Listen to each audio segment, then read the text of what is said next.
Honda's first all-electric car, the Honda E, has been out for a while now, but it's still such a head-turner. And despite being one of the older electric cars on the market, it offers one of the most futuristic interiors.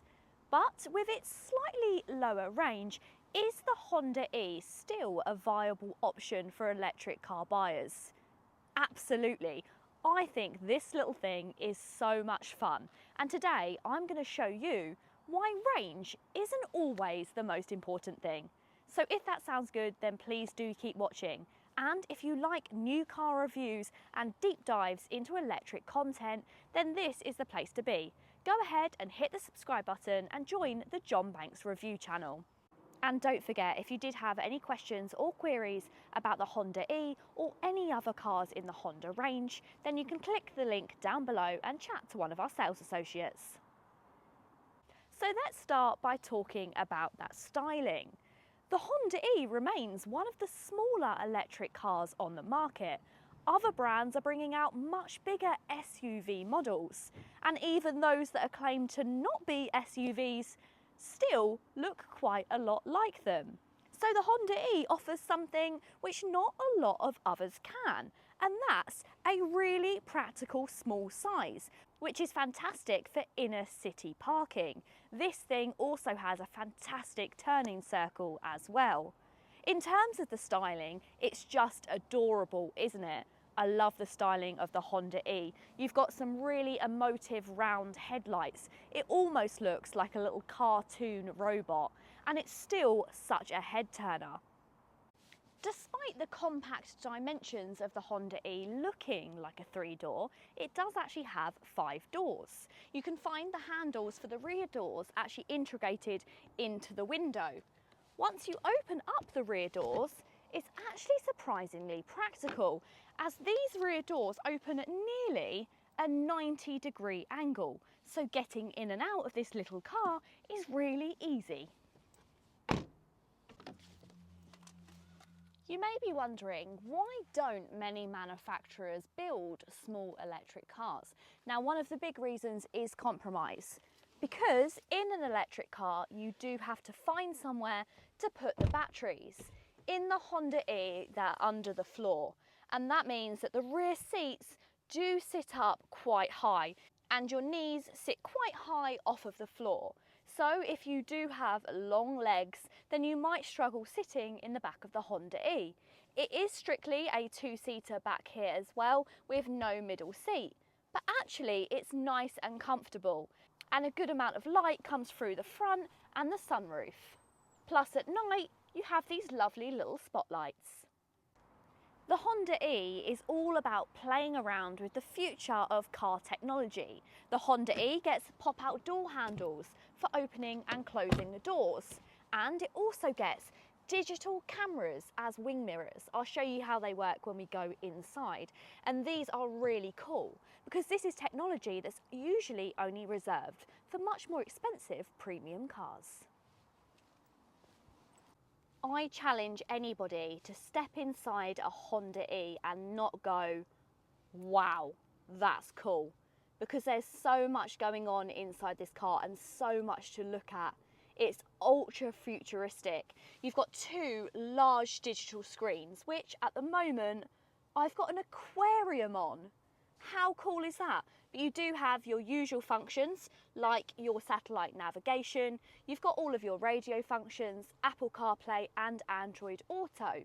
Then you've got 2 screens either side of the digital displays, and these are your side mirrors, which at first you might think is a little bit unusual. It feels a bit alien, but actually quite quickly you get used to glancing in these instead of your mirrors.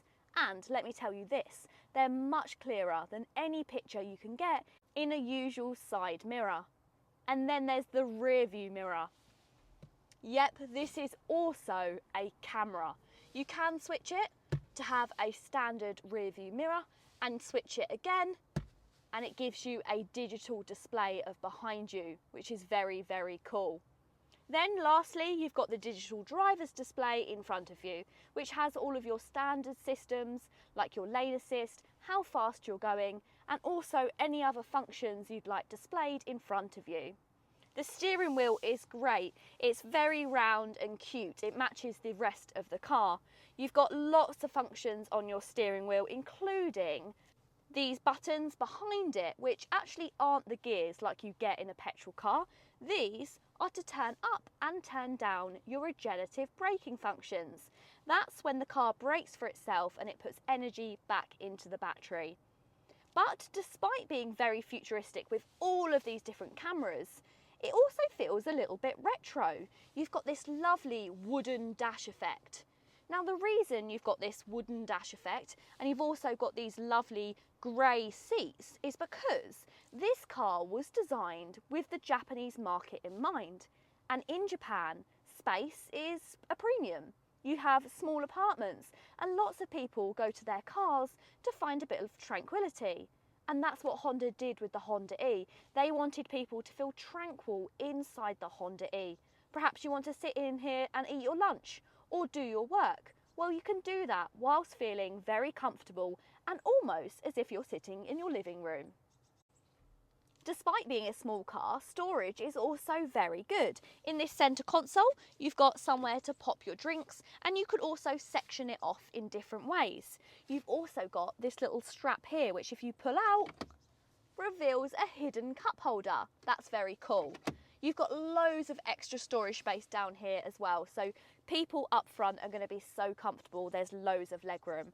And then you've also got a little pocket here where you can pop your mobile phone.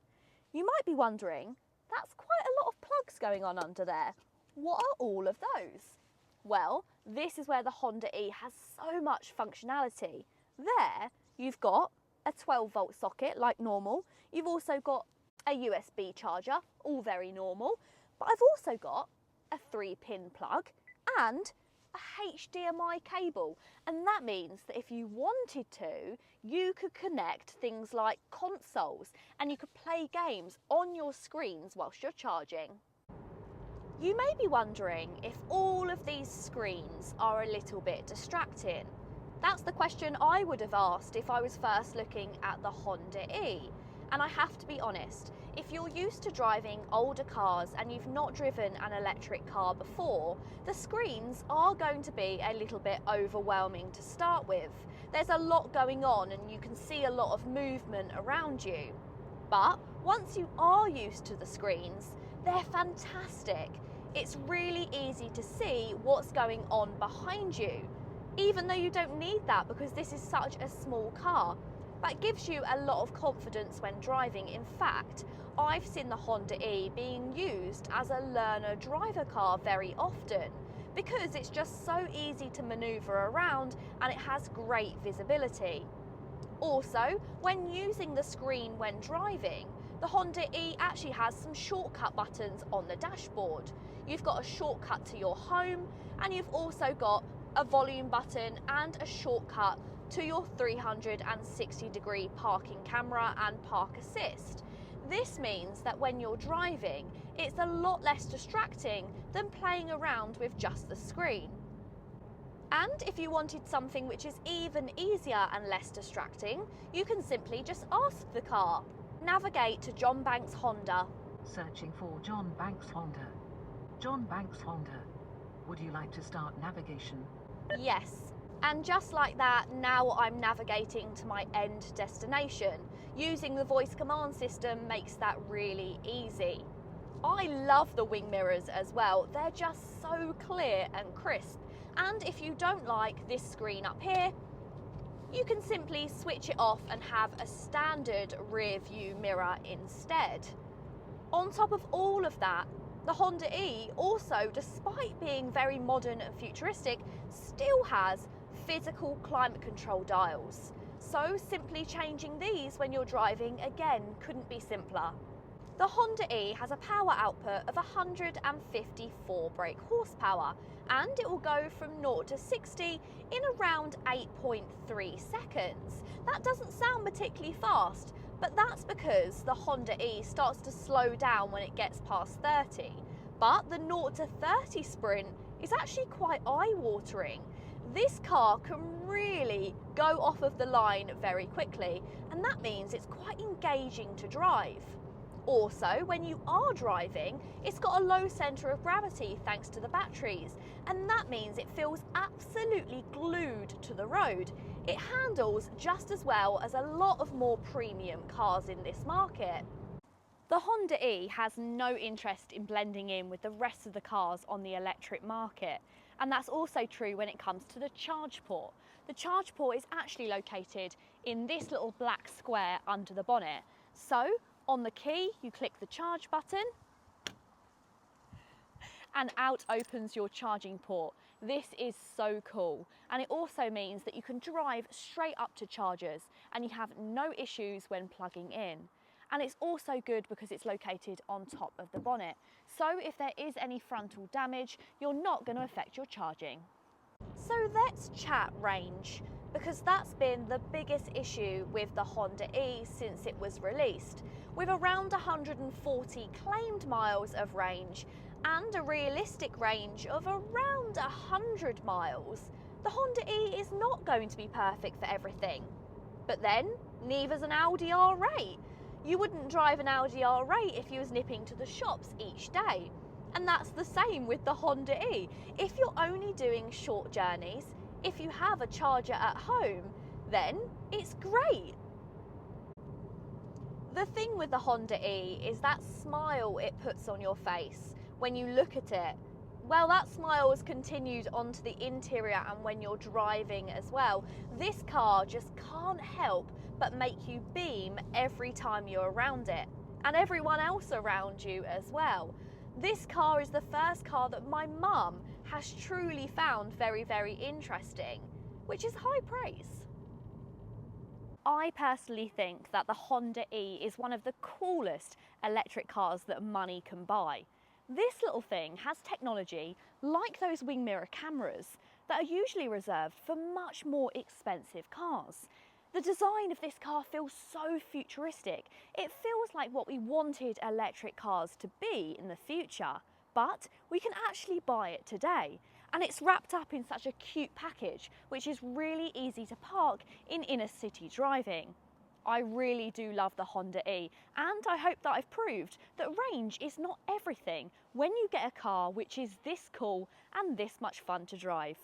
I really hope you've enjoyed the video today, guys. If you have, please go ahead and give it a big thumbs up. And if you want to see more videos like this, then go ahead and join the John Banks Review channel. Until next time, bye!